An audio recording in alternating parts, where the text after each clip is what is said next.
Hi guys and welcome back to my channel Popcorn Reviews. I'm Farhad. If you're new to this channel then please smash that subscribe button now. And before we get to the review of this film that I'm going to be discussing today, I would just like to issue a small apology because in my previous video of Jailer, I totally missed out on mentioning the phenomenal actor Vinayakan, who has been a stalwart in the Malayalam film industry.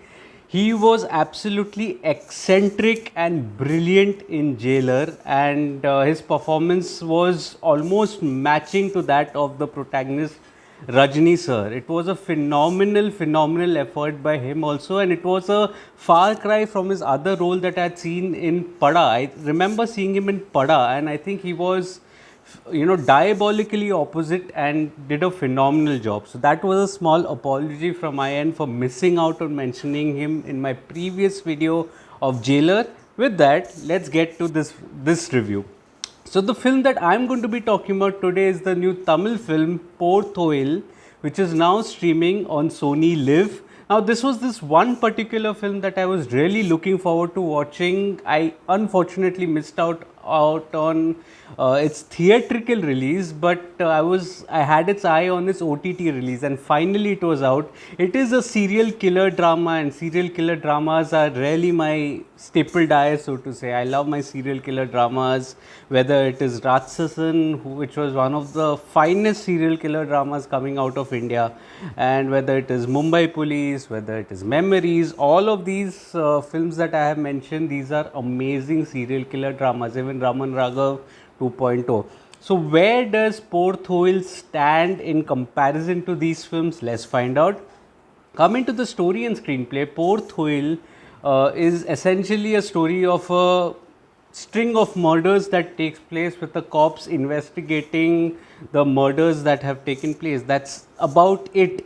So the story is nothing new as far as the template of the serial killer genre is concerned, but it is so well written and it is so well executed that it makes for one of the most thrilling rides you'll have this year. It is absolutely phenomenal that you will be at the edge of your seat while watching this film more often than not. The screenplay here standing at well above 150 minutes, it seemed like a daunting task, but it was such a compelling watch wherein the writers do not deviate your attention throughout the film via multiple subplots. There were no subplots or distractions, I would say, for example, the love angle of the protagonist, or personal details of the protagonist that have little to no relevance in the larger scheme of things. Those all have been ironed out, and this is a pure straight investigative drama from start to end,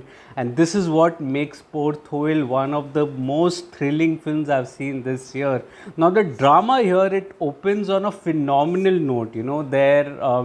The setting here is so wonderful, where it is dark, and a couple of cops are driving through the darkness of the night, and one of them is complaining about how he doesn't like being on night duties while his wife is alone, while being ridiculed by the other. And that setting itself, the night setting, it almost invites the viewers into the drama instantly. You know that there is some event that is going to happen following that entire prelude that is there, and it takes place also in the form of layers. The car breaks down, and slowly, the body of one of the victims is identified, thus kick-starting this wonderful drama. Soon you are introduced to the protagonist as well, a fresher from the police academy, and he is right away assigned this case to assist one of his superiors who's a hard nut to crack. He's a perfectionist, and thus the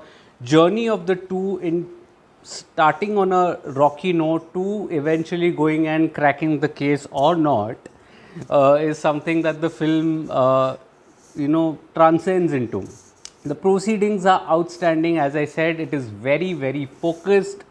Yes, it does begin on a little frivolous note, intentionally so. So there are a few lighter moments initially, which shows the mentality of the protagonist, who's new to the police department and doesn't quite know how he fits in the department. So all that is insecurities, vulnerability comes out in the form of slight tender humor, which is not drastically, it's maintained very well, it's not drastically different from the tone of the drama. It is exactly where the tone of the drama is, and slowly it starts to get a little serious.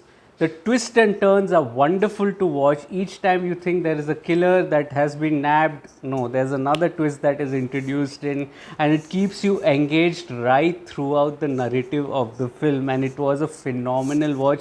I also particularly like the final act, where it was nicely layered, and it led to a satisfactory revelation as well. So all in all, the screenplay, if you compare it to Ratsasan, honestly, it does fall short, but individually so, Poor Thoil is one of the most thrilling screenplays that I've seen this year, and it definitely leaves a mark. Now, coming to the technical aspects, the dialogues, the music, and the direction, the dialogues here are conversational, but I thoroughly enjoyed the detailing with respect to the forensics, the investigative conversations that happen. They leave a solid impact. The film has no songs, and that is again one of the creative decisions that really managed to score well with the viewers. There is no stall, no respite to the viewers, and it keeps on building. The drama keeps on building. Ever so steadily, and there are no roadblocks that are there, which is one of the reasons why the drama does work, and that has to be attributed to no songs in the film. The BGM definitely heightens the drama. The cinematography is wonderful. It captures some wonderfully tension filled frames on canvas, and the editing is crisp and sharp as well. Director Vignesh Raja has done a magnificent job in keeping things straight and to the point without deviating too much, and that results in a very thrilling ride. Coming to the performances, I felt the performances are very good. I'm going to keep some characters under wraps intentionally, so for those who have not watched the film, but all those characters, you will know which characters I'm talking about when you watch the film. All those characters do a phenomenal job, absolutely phenomenal job in leaving a chilling, lasting impact. You can say that's not a word, but chilling, lasting impact. Nikhila Vimal, looks pretty and does a good job as well in a limited screen time, you can say. I think Sarath Kumar also has a good presence. His body language, mannerisms are excellent, and his performance will also give you goosebumps at certain places. He did a phenomenal job here as the cop, as the superior cop. And Ashok Selvan is endearing and outstanding to witness. They have amazing chemistry also between the two of them. It's subtle but warm in certain places, and it makes for a phenomenal watch. Ashok Selvan also was outstanding to watch, absolutely outstanding to watch. So overall, I felt that Poor Thoil is a twisted serial killer drama with splendid performances that comes with my highest recommendation. Do watch that if you haven't watched it as well. I know the film did well even at the Malayalam box office. One of the few films that have worked at the Malayalam box office, non-Malayalam films is what I'm talking about. And if you watched the film, let me know your thoughts in the comment section. What did you make of the film? If you are liking this video, please smash that like button, subscribe to the channel, press that bell icon. Also share this video with your friends and family. Any help is big help for a small creator like me. If you would like to read my full review of Poor Thoil on my site, Popcorn Reviews with a double S, the link of which is in the description box below, do visit that as well. Also follow me on different social media platforms like Facebook, Instagram, Twitter and Letterboxd. I do not end up making a video on everything that I watch, but I do write a lot. All information is present on my site, Popcorn Reviews with a double S, and on my social media handles. I've also covered the latest releases of the week in the form of OMG2 and Gadar 2. Read those full reviews on my site, Popcorn Reviews as well. I will see you again mostly tomorrow with another review. Until then, take care of yourselves, and thank you so much for your love and support. Cheers.